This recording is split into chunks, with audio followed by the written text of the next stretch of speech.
boy. Water, water, water, methadone, anything. My little test ground here hasn't changed for a good year, not even a footstep. I'm going to take the pack off, run through it, what we've got before we lose the light. A whole experimental kind of system this, but not what I would want to carry even in a bug out bag, if I'm honest with you. Oh, and you can see I can detach nearly all the weight off my shoulders because I'm carrying the pack correctly on my hips. The stove and the cook set was a viewer request. On the top lid here is where I keep my basher and I keep my hammock, so it's accessible if I just want to stop off for a couple of hours.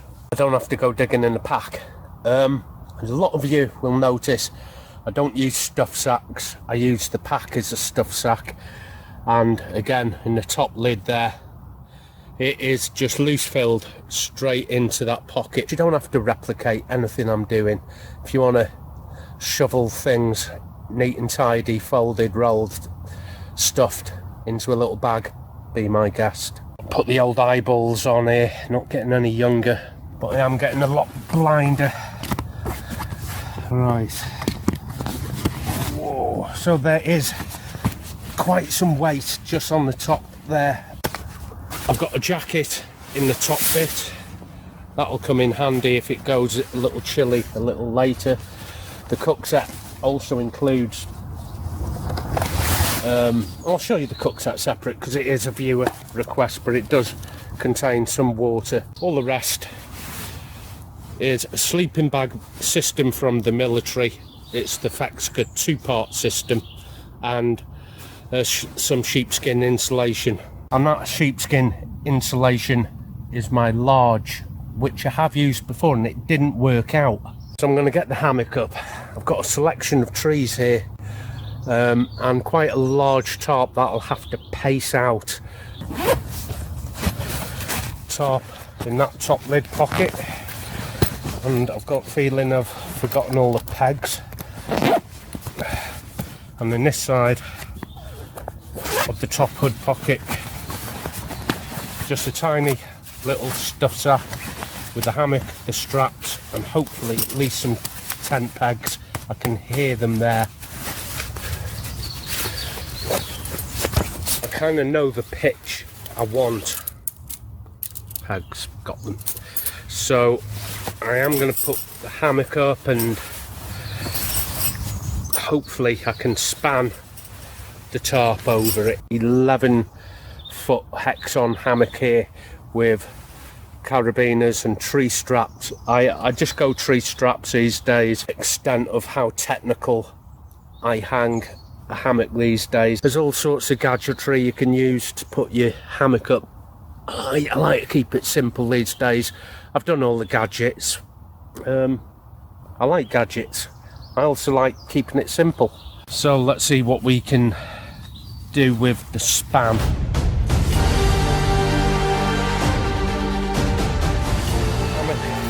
It's got an SRL, which is short and not 11 foot by 20%. Drip ring straight to tree webbing.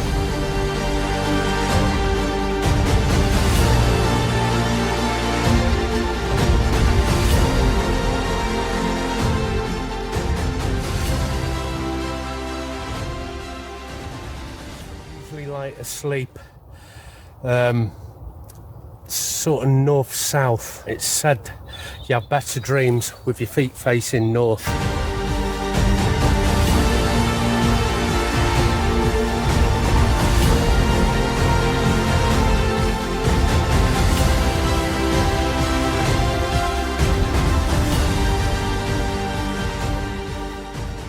Look around here, there is a lot of scat that's in a half buried hole, so I'm thinking badger scat, but I don't really want to intrude and be woken up in the night with dig and growling and grunting. I may relocate a little further down, leave the little critters be.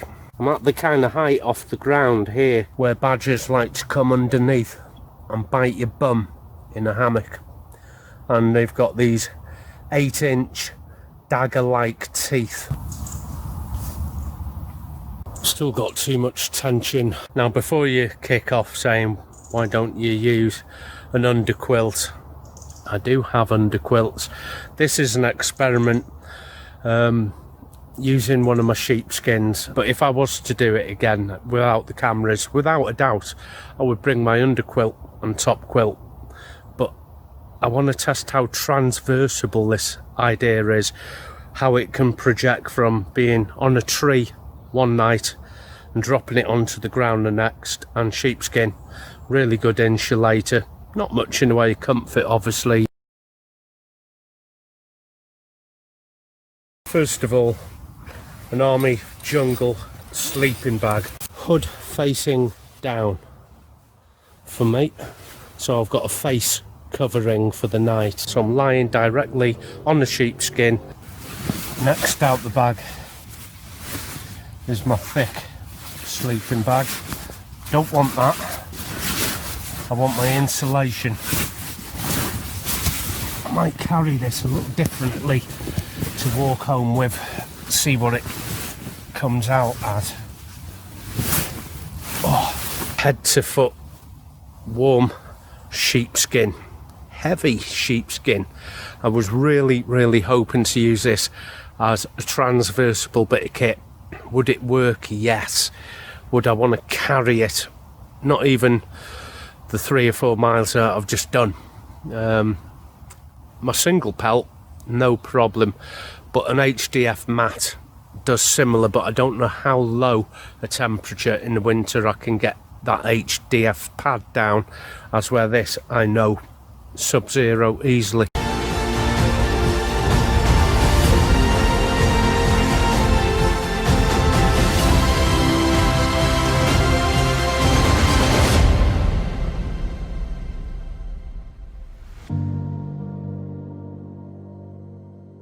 So I've got to straighten all this fleece out, otherwise it will ruffle up under my back, won't be nice.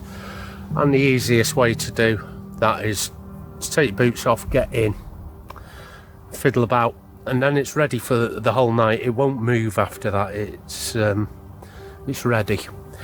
When I'm ready for a little more warmth, reach up here and grab my overbag to use like a quilt. So into the first bag here, and under me is all this lovely sheepskin pile right over my shoulders, both sides. Boy, so toasty warm, toasty. It's the most beautiful feeling in the world, lying straight onto a good sheepskin. Wasn't cheap, the sheepskin, but it's worth it. Now, I did a similar video about a year ago, and I think I did it with the buffalo, but I had the buffalo bag directly on top of this, and the buffalo bag has the same kind of skin as this sleeping bag here, which is a Pertex. It's a shell, an over shell, so there's no stitch through to the fabric and the insulation of the sleeping bag. And my coat is the same, my sleeping bags from now on are the same. I don't have sew through anymore. There's no stitching between the insulation and this outer shell at all. That is where the cold comes in. And I'm wondering if the first time I did this, that this Pertex was actually stopping the heat of this skin here, radiating the heat back to me, because it didn't work out like I thought it would.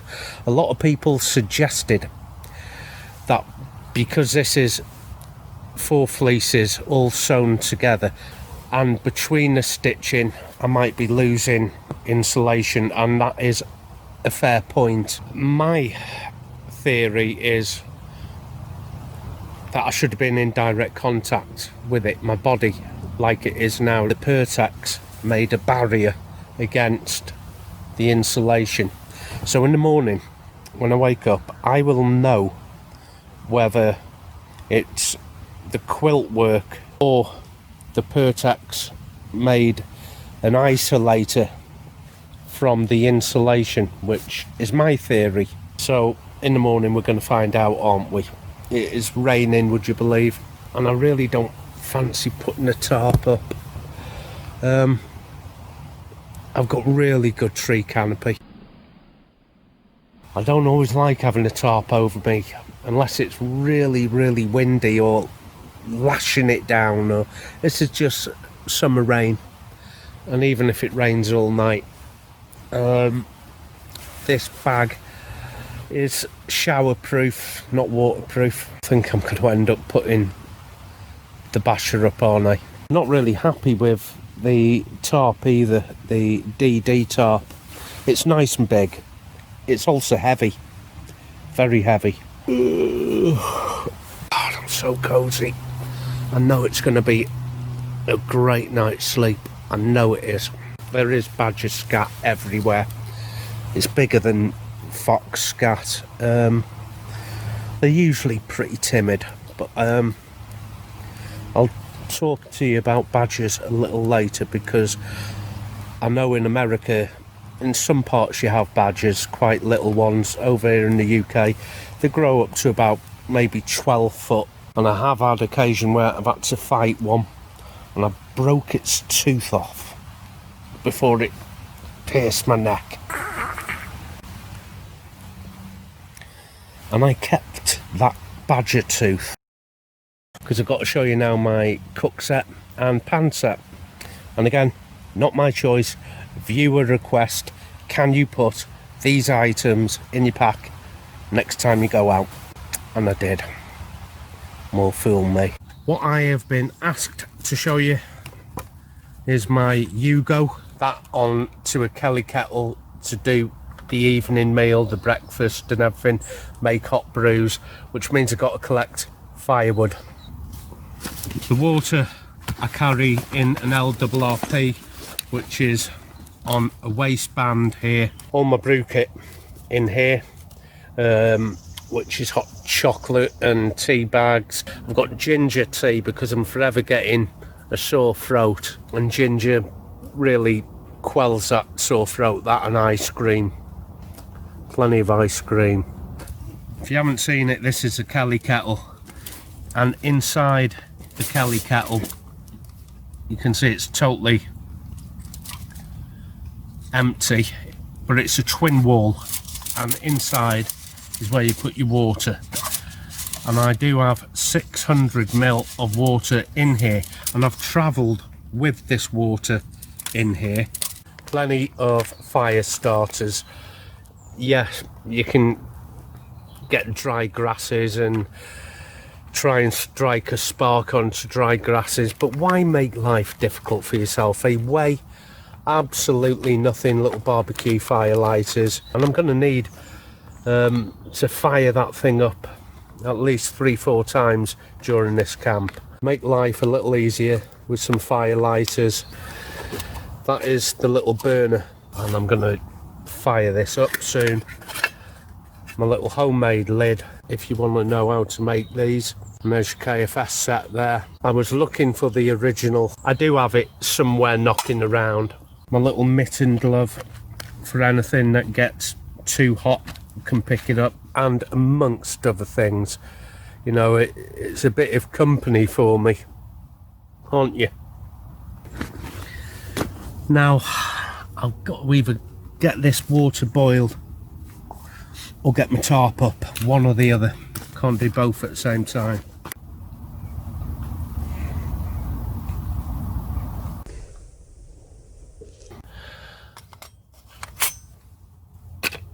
Do my pre-cooked dinner, fire into there. That's the amount of wood I processed in 20 seconds. Never ever fire this up without water in, because you'll split the weld. But then again, it's easy enough to transport water in with you. I just need to start the fire in the base there. Still want to get the tarp up.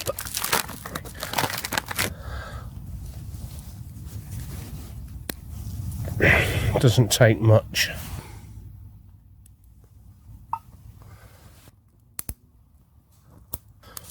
Just remove the stopper always, because it's under pressure, isn't it? Sounds obvious, but not many people do. Oh, lovely smell of campfire.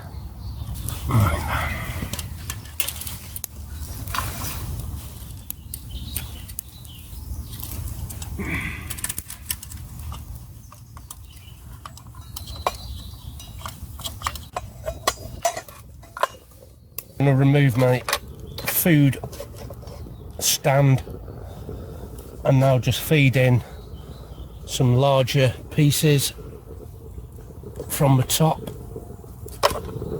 What you saw me prep in about 20 seconds, is it enough to get that going? I've got a whole drawer full of these things that I've either sat on, stood on. Oh, I'd love to laser these things. There we are, boiling over. Oh, and as you can see, I haven't used anywhere near as much fuel as you think you would.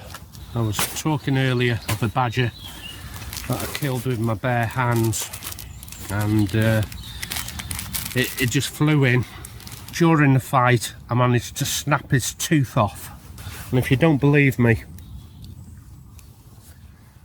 here is that badger tooth. I've drilled a hole in it and I put a bit of paracord in. I mean, look at the size of that badger tooth. Imagine that fang there, gnawing into your backside as you sleep in your hammock. But that is just one badger tooth that I managed to break off before he was going to sink it into my neck like that. So to dig my cat hole, which I'm going to need to do, I'm going to keep that with me, my badger tooth. Got hold of the handle and I pull this chain here to pour the water into my flask. I'm going about halfway up my flask because I want to keep some water in this. I'll need to re-top this up. These are the little mayflies. They never ever bother me. Oh, this lid would otherwise be the drinks cup that I could have used. It's a set I don't use for camping. A day out, certainly. There's a lot you can do with it. Right, I haven't got the basher up, but I know I'm going to be warm enough. What gives a lot of warmth is a non-stitch through fabric. This is my Pertex Shell non-stitch through jacket. We saw it last year. It's my Norwegian cold weather ECW coat, and black on the inside. I'd reversed it. It's totally reversible. You can have the Pertex on the inside or the Pertex on the outside, really doesn't matter. A lot of lads in the British Army turn their Pertex Shell sleeping bags inside out and they swear by that. I've not tried it, so I can't tell you otherwise. I'm just happy with it the way it is, with the Pertex on the outside. But all last year I had the Pertex on the inside. I was warm as toast. And in my pack I have not bought any spare clothes for tonight. I just have the medium weight Under Armour t-shirt and my ECW coat, which last year we took down close to 4.1 degrees with only a t-shirt underneath. It could have got to the freeze point. I'd have been fine just with this and a t-shirt. Knowing that now, for me, I know I don't have to bring a layered system of clothing with me. Just an ECW and an Under Armour t-shirt.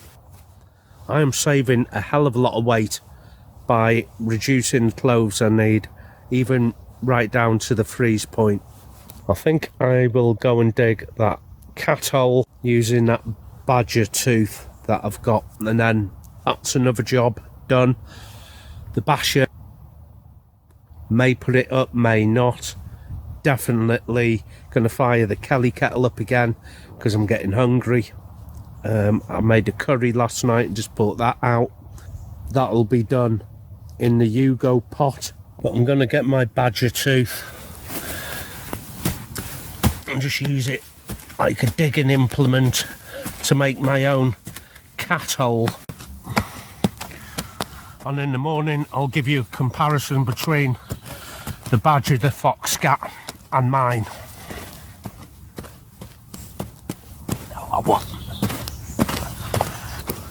Really good digging implement. So I've packed my tarp into the bottom of my pack, and that's how I'm going to travel with it tomorrow.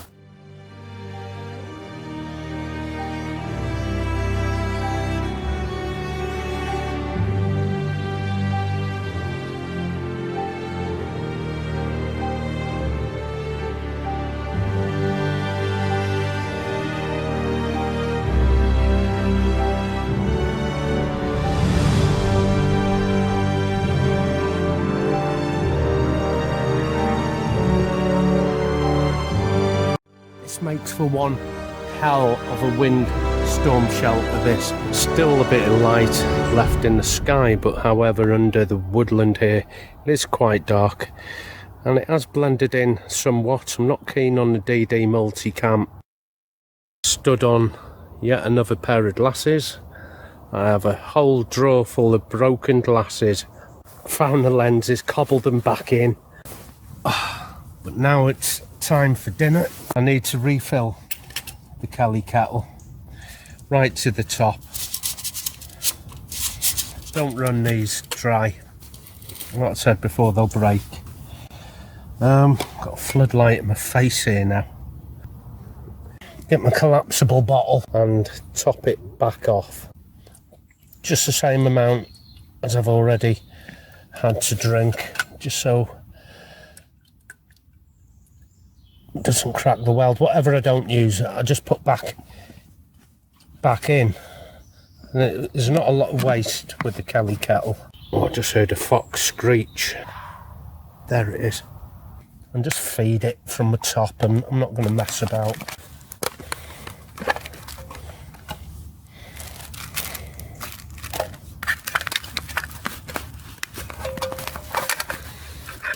I made some extra curry last night because I knew I'd be out tonight. Haven't vac sealed it or anything like that, just put it in one of these and then into one of these. Oh wow, look at that. No rice, nothing like that, just the curry. Lid on. Let's just see how it goes, just lighting the fire lighter up and just feeding from the top.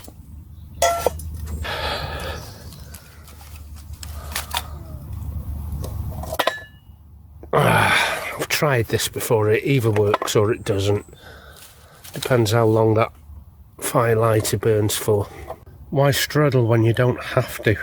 And there it is, it's up and running, and we've had no problem getting that going. Those sticks are burning nice in there. I'm going to dig out a spoon and keep that curry on the move.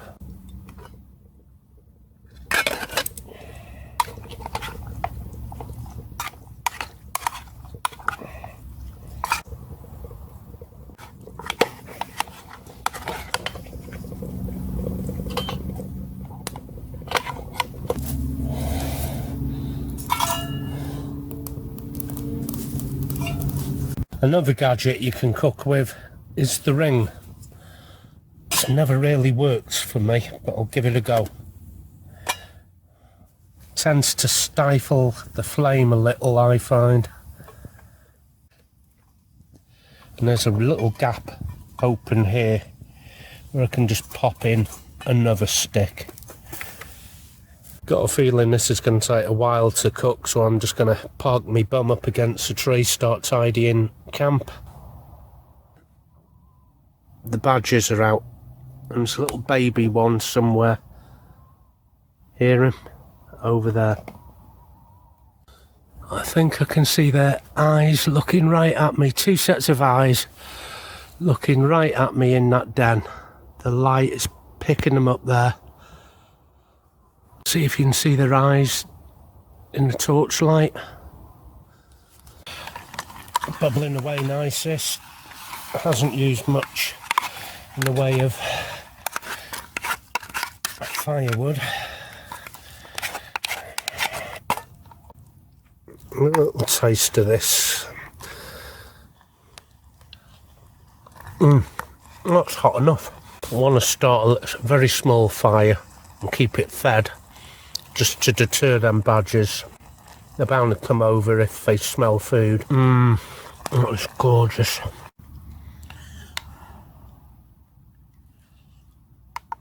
Oh, that's gorgeous. As I'm eating this, I'm going to start a little fire.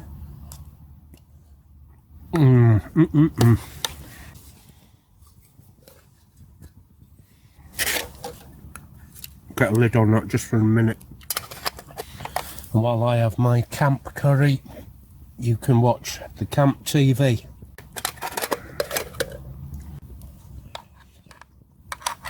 Gosh, it's gorgeous. Curry's always so much nicer second time round. Oh man, yeah. If this sheepskin in the hammock is anywhere near as good as this curry in the woods, pitch black, it's going to be a good night. It's too dark to do anything, too dark to film anything. This is why I don't really like doing winter filming. Little fire just to keep Mr. Badger at bay. I'm going to finish off my curry. Next time you see me, I'll be in my pit. Okay, I've turned that fire into a Siberian log fire. I haven't brought a saw with me, but I found these two massive logs. So it's a feeder fire.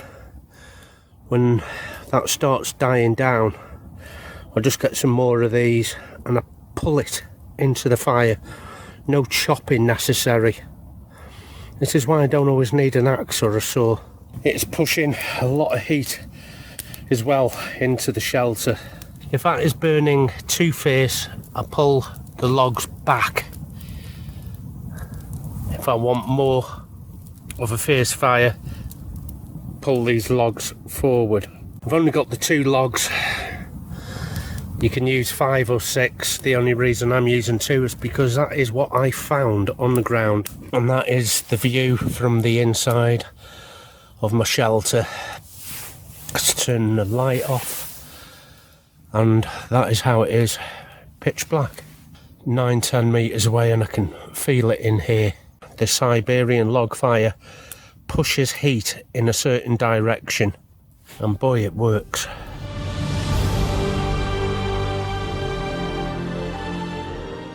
The arrangement on the floor on the inside of my shelter is I've put my pack on the floor like this because there's a stump, well, a tree root, so I don't want my back landing on that.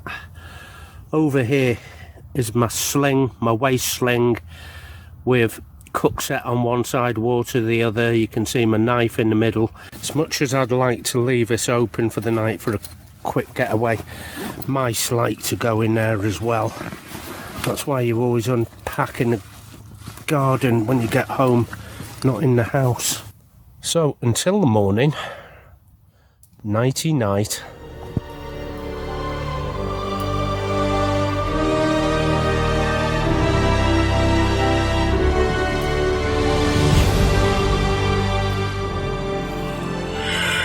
Morning.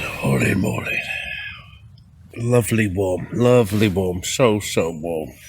Too heavy to carry, especially when I've got down blankets.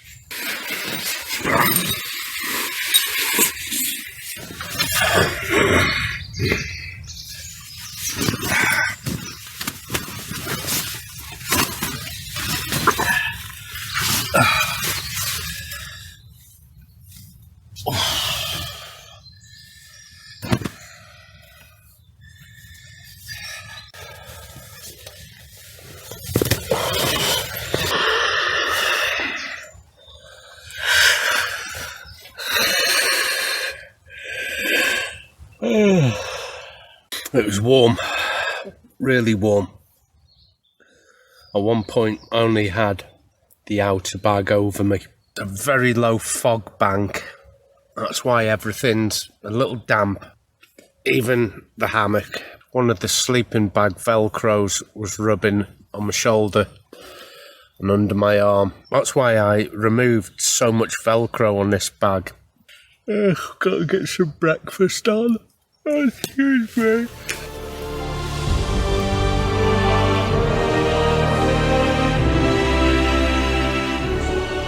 Both the male and female owl was more or less above me up here. The fox was in that little bluebell dingle over there. Anything that could have made a noise did. This is the remnants of my partial Evenk fire, or Siberian log fire. If I'd have wanted a wider heat spread, I'd have put more logs up here. And you can see it just resting on top of this other log, and it's actually burnt straight through this centre log here. This is the extent of my wash kit. It's just toothbrush, toothpaste, bit of soap. So I'm going to put this bit of soap and a tiny bit of water in this little canteen set, just so I can wash my hands and my face, just a tiny little bit.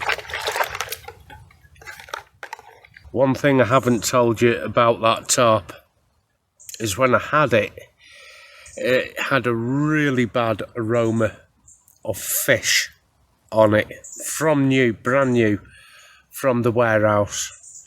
Maybe it came over on a boat with fish on. I can't explain it. And it's taken weeks for that smell to go. And I would rather the smell of smoke than the tarp that smells of fish. But I have Googled it, and I'm not the only one. Some of DD tarps smell of fish. Bad fish, dead fish, rotted fish. I was tempted to send it back, but I just couldn't be bothered. But we did speak about this last night, my sheepskin. You can see these stitch lines here. And that's where a lot of people thought I would be losing my insulating value through the stitches. And it makes sense, and I can buy that. But last night was the experiment, if you remember. So a patchwork of tan sheepskin, stripped off, bareback onto the bare sheepskin. I was toasty. So the other time that I had a Pertex shell sleeping bag on top of this sheepskin, it didn't work. And now I know that it's the actual Pertex, the Pertex shell of the sleeping bag that works as an isolator, which makes me wonder how it's going to fare on a blow-up mat, an air pad. Whether I'll get any value from that either. But then again, as I said in the video I did with the air pad, it comes inside the sleeping bag with me anyway, and only the foam protector goes underneath. Next time I'm out will be with just regular hammock camping kit, but I was thinking last night, I think I might bring a tent. It's not particularly level here, well, at all, anywhere, but I'm sure I can get around that little problem. Well, it is incredibly misty.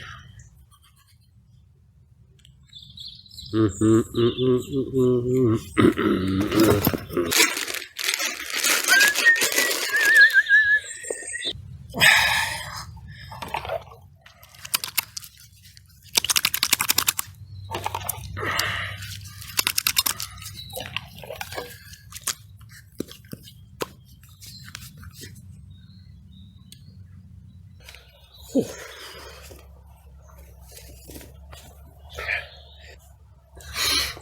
That's not bad, not bad.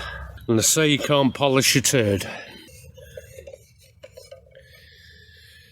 But for me, I've got to go get some dry wood and fire this up so I can have a cup of tea and hopefully something to eat.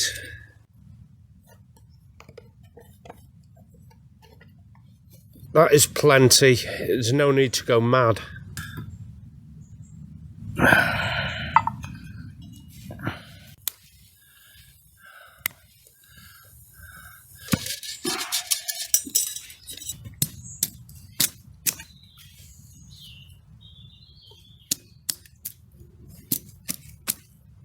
In comparison to the Kelly kettle there, any of my other stoves are just effortless compared to this. It's turning a dial, lighting it with a little clicker button, and you're up and running. There's no hunting for dry sticks, chopping them up. That's the bit that takes the time. Not so much the boil time. The boil time on this is quick. It's collecting the materials to get this into a boil. That takes all the time. And although I've got some time today, I haven't always. I might have other things I want to be getting on with than doing this. It's not particularly lightweight, all this system either. I think it's great for bushcrafters, but not for campers.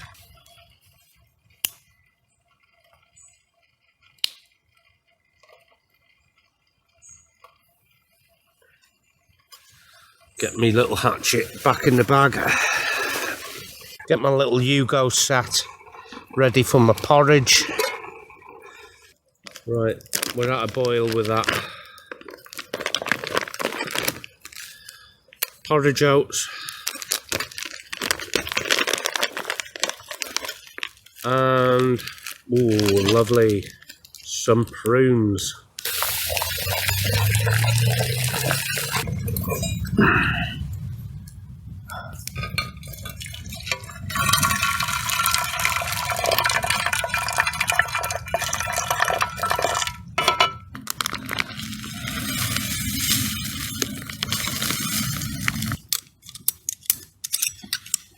Have some coffee creamer here, which usually I boil with the water in a pan, but obviously with the Kelly kettle, the water I can't do that with, so a little sprinkle of coffee whitener to give it a milky taste. May as well put the lot in. Get my prunes in.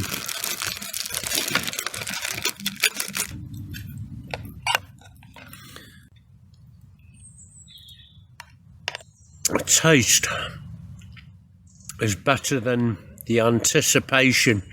I'm going to get a brew on as well. I've only bought tea bags.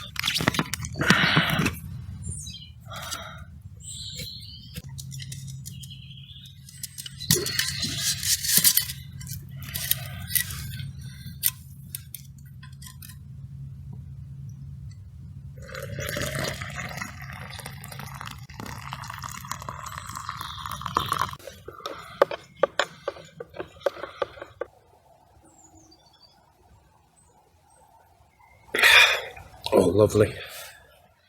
There you go. Fait to plan. I'm slowly putting things away, one thing at a time. I'm not in a rush really. I've got a couple of hours yet. But the tarp has gone into the lower compartment of the rock, and I'm sure it's going to carry better. I had this jacket in the pack. Kinda knew when I got to camp I would need my jacket. I don't really want to walk home in it, but it is a chilly morning. The fog still hasn't lifted. At one point, the night was really humid, and I found it hard just to get into the one sleeping bag. But when this chill came about early hours, I did get into both the bags and of course one is upside down, so I've got a face shield. Toasty warm. This is in preparation to some of my hobo kit. Beautiful and warm as that sheepskin is. Too heavy. But I have a single pelt, which is, like I said, only 800 grams. Takes up a lot less space, which is the one that was going to be taken out tonight. But I did want to test the theory of why that didn't work last time, why it was cold. My theory is that the Pertex lining of the sleeping bag created an isolation barrier. And looks like I was right. With my bare skin straight onto the sheepskin, it worked great. I'd be interested in watching that video again and finding out what pack it is I bought and how I carried everything in, because it seemed a damn sight lighter than this setup here. Do a bit more packing up. Next time I'm going to bring just quilts and my hammock and the lightweight stove, and my wife has bought me a lovely brand new Hyperlight pack. It's only less than a kilo for the pack, and the stuff in it is about maybe 3 or 4 kilos, and it's going to be such a different camp. Until then, take care of yourself and I'll see you out there.